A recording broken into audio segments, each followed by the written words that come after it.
Obafemi habisi Leon Slater dan tinggalkan gelar NXT. Ricky Sainz siap jadi karakter utama di NXT kedepannya. Izzy Dame jadi NXT Women's North American Champion yang baru. Dan masih banyak lagi. Selamat datang di NXtra, di mana kita akan nge-recap dan nge-review episode spesial NXT New Year's Evil hari ini tanggal 7 Januari 2026. NXT New Year's Evil hari ini dibuka dengan kekacauan total. Harusnya Thea Hale tanding buat nahan gelar NXT Women's North American Championship-nya, tapi tiba-tiba Black Monroe nyerang dia di jalan masuk. Monroe benar-benar brutal. Dia pakai tangga ring, kursi, sampai barikade buat hajar Thea. Wasit sampai harus turun tangan pas Thea lagi dicek sama tim medis.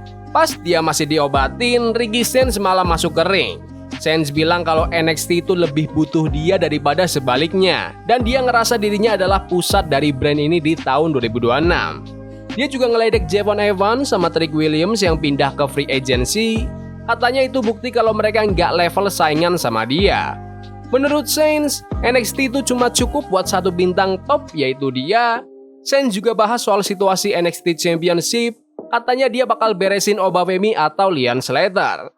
Dia menutup promonya dengan bilang kalau gelar NXT Championship itu udah jadi takdirnya. Promo dari Ricky Sainz emang solid banget kayak biasanya. Aku tadinya ngira bakal ada interupsi dari pegulat babyface yang keluar buat nantangin dia tanding minggu depan atau gimana gitu. Tapi ternyata nggak ada. Aku nggak tahu sih siapa yang cocok di posisi itu. Cuma ya kerasa agak aneh aja karena nggak ada yang motong omongan dia. Di belakang panggung, General Manager Eva langsung bereaksi sama kekacauan tadi dan ngerubah rencana saat itu juga. Eva nemuin Black Monroe yang dengan pede minta sabuk Women's North American dikasih ke dia gitu aja. Eva jelas nolak dan malah ngusir Monroe dari gedung. Monroe dilarang ikut campur urusan gelar buat sementara meskipun konfliknya sama Thea masih jauh dari kata selesai. Lanjut ke pertandingan pertama di NXT hari ini antara Tatum Paxley lawan Izzy Dame. Matchnya kompetitif banget dan nunjukin kalau mereka berdua bisa tampil pol-polan tanpa bantuan orang lain. Izzy ngandelin tenaga dan kontrol, sementara Tatum fokus nyerang kaki dan pakai kecepatannya buat cari celah. Tatum sempat ngelakuin Spanish Fly dari atas ring meskipun dia nggak bisa langsung menangin match saat itu juga. Pertandingannya makin panas dengan adu pukul dan beberapa kali hampir pinfall. Sampai akhirnya Tatum bisa kasih Cemetery Drive untuk memenangkan pertandingan. Rasanya ini kayak pertandingan penutup buat perseteruan mereka dan Tatum Paxley dapat kemenangan telak. Tatum menang di sini udah bener banget sih biar rivalitas ini kelar dan mereka berdua bisa lanjut ke hal yang lain. Di luar gangguan teknis siaran, ini match yang oke kok. Habis itu ada video perkenalan Elia Levle, pegulat bertopeng dari Prancis. Ini tanda kalau dia bakal segera debut dan bikin roster NXT makin luas. Terus, Thea Hale muncul di backstage bareng Jordynne Grace. Biarpun habis diserang, dia tetap keras kepala mau tanding. Eva sebenarnya nggak nyaranin karena kondisi Thea, tapi Jordynne Grace nimbrung dan minta Eva buat biarin Thea buat tanding. Akhirnya Eva bilang, ya udah, oke. Terus ada Jessie Jane yang tanding buat pertahankan gelar NXT Women's Championship-nya lawan Kendall Gray. Di awal, Gray pakai kecepatan dan kelincahannya buat ngerusak tempo, bahkan dia sempat hajar teman-teman Jessie di luar ring. Pas match berlanjut, Jessie mulai pakai pengalamannya buat ngontrol keadaan dan terus-terusan nyerang Gray. Gray sempat ngelawan balik berkali-kali pakai suplex, pukulan dan kuncian, tapi akhirnya gangguan dari Fallon Henley sama Lainey Reed berpengaruh banget. Bikin Jessie dapat celah buat ngehantam Rolling Encore untuk memenangkan pertandingan. Pertandingan yang sangat bagus. Aku sempat mikir mungkin bakal ada pergantian juara karena Kendall Gray di-push cepet banget. Tapi aku nggak masalah lihat dia kalah karena karirnya Gray juga masih baru. Mungkin bakal ada orang lain yang ambil gelar dari Jessie Jane sebelum dia naik ke main roster. Tapi serius, ini match yang mantep banget. Ethan Page pamer soal rekornya sebagai NXT North American Champion dan ngasih kode soal masa depannya di ring. Sebelum cabut, dia ngenalin anggota dari Evolve Vanity Project ke Eva. Kayaknya ini awal dari aliansi baru dan perkembangan cerita soal peran Ethan sebagai juara dan tokoh sentral di tahun 2026. Tia Hale akhirnya masuk ke ring dengan kondisi yang jelas-jelas lagi kesakitan. Dia tetap maksa mau tanding lewat open challenge. Beberapa cewek sempat muncul, tapi suasananya berubah pas Izzy Dame nyerang Tia dan ambil kesempatan itu. Izzy langsung nyerang rusuk Tia yang cedera dan ngontrol hampir seluruh match pakai tenaga dan tekanan terus-menerus. Tia sempat balas lewat counter dan serangan kilat, tapi luka dari serangan Monroe tadi benar-benar jadi beban. Izzy akhirnya bisa nyelesain match pakai sit out spine buster dari sudut ring untuk memenangkan pertandingan dan jadi juara baru NXT Women's North American Championship. Jujur, aku agak ragu soal ini, tapi aku suka kalau emang Izzy Dame bisa makin berkembang setelah dapat gelar ini. Pertandingannya lumayan oke lah. Salut buat Tia Hale yang tetap nekat tanding padahal habis dihajar Black Monroe. Tapi ya gitu, kadang kita harus tahu kapan harus mundur dan Izzy manfaatin itu buat jadi juara baru. Kasian sih lihat dia kalah, kayaknya NXT emang pengen punya juara yang heel. Padahal gelar utama ceweknya aja juga udah dipegang bintang heel. Mereka emang niat banget sih bikin alur cedera Tia ini, tapi match yang agak panjang tadi jadi masuk akal karena Izzy juga baru aja tanding sebelumnya. Di belakang panggung, Lola Vice ngerespon kemenangan Izzy Dame dan bilang dia mau jatah tanding lagi karena sebelumnya dia pernah ngalahin Izzy. Tapi urusannya sama Kelani Jordan muncul lagi pas Kelani nyamperin dia. Rivalitas mereka belum kelar karena petugas langsung misahin mereka. Di tempat lain, Joe Hendry nyamperin Eva dan minta match no disqualification lawan Dion Lennox dari Dark State.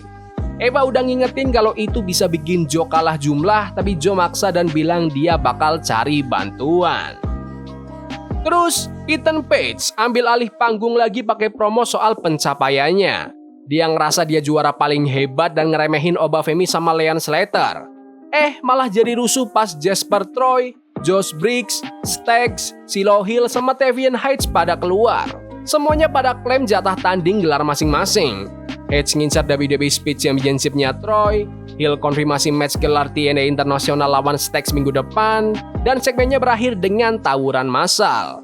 Ini nunjukin kalau persaingan di papan tengah sampai atas NXT makin padat banget. Segmen ini menurutku kurang produktif sih, nggak fokus karena terlalu banyak pamer sabuk-sabuk juara yang nggak perlu di NXT. Ini cuma cara biar lebih banyak orang masuk TV buat sombong dan promosi match mereka minggu depan. Ethan Page itu jago banget ngomong dan harusnya udah ada di main roster, sementara yang lain promonya itu biasa aja, nggak ada yang benar-benar menonjol. Joe Hendry akhirnya dapat dukungan dari OTM. Dia janjiin OTM bakal makin eksis dan dapat peluang gelar tag team kalau mereka mau jagain dia dari Dark State. Divisi cewek makin panas juga di backstage pas Jessie Jane nolak mentah-mentah omongan Sol Ruka yang pengen jatah tanding gelar. Padahal Sol lagi sukses-suksesnya belakangan ini. Ethan Page juga nambah musuh baru yaitu Miles Bourne setelah dia ngejek Miles. Fix banget ini awal dari perseteruan mereka. Waktunya main event. Obafemi lawan Leon Slater buat gelar NXT Championship. Oba dominan banget di awal pakai tenaganya, sementara Slater agak susah ngejar temponya.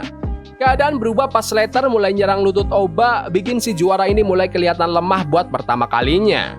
Slater manfaatin momen itu pakai serangan yang keren dan hampir aja menang, tapi Oba kuat banget. Dia bisa nahan serangan balik itu, nge-counter serangan udara terakhir Slater, dan hajar pakai Fall from Grace untuk memenangkan pertandingan. Habis match, Oba berdiri sendirian di ring bawa sabuknya, terus Eva sempat bilang kalau banyak talenta yang bakal naik ke main roster, dan dia bilang ke anak-anak Evolve kalau kesempatan mereka bakal datang. Dengan sabuk NXT yang tiba-tiba ditinggal di ring dan Tony D'Angelo juga kelihatan lagi nonton di tribun, endingnya kuat banget ngasih kode kalau masa Obafemi di NXT udah habis dan bakal ada perubahan besar buat gelar juara utama itu. Pertandingan yang hebat banget, bookingannya masuk akal. Obafemi menang itu keputusan yang tepat, apalagi ngelihat apa yang terjadi di akhir acara. Udah ada video tentang Obafemi di Raw dan SmackDown selama beberapa minggu, jadi sekarang kelihatan kalau Oba bakal ninggalin gelar di NXT dan pindah ke main roster. Bakal kangen sih sama Oba di NXT, tapi aku semangat lihat masa depan dia di WWE. Oke, NXT New Year's Evil ini asik banget dengan match-match yang bagus.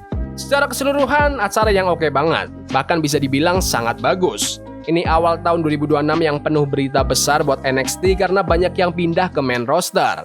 Kayaknya NXT bakal agak kesusahan ngisi posisi kosong yang ditinggali nama-nama besar itu sekaligus. Tapi aku harap bintang yang ada sekarang dan anak-anak dari Evolve bisa buktiin diri. Endingnya juga dapat banget sih dan bakal menarik buat lihat gimana Eva nanganin situasi gelar NXT yang kosong nanti. Tapi menurut kalian gimana NXT hari ini? Bagus? Gak bagus? Komen di kolom komentar. Ya udah gitu aja video hari ini. Jangan lupa like dan subscribe ke channel ini karena gue pengen 20.000 subscriber si bulan ini. Tolong bantu. Yes boy. See you. Love is a game we play incognito. Forbidden fire on Nico. Burning for love we can.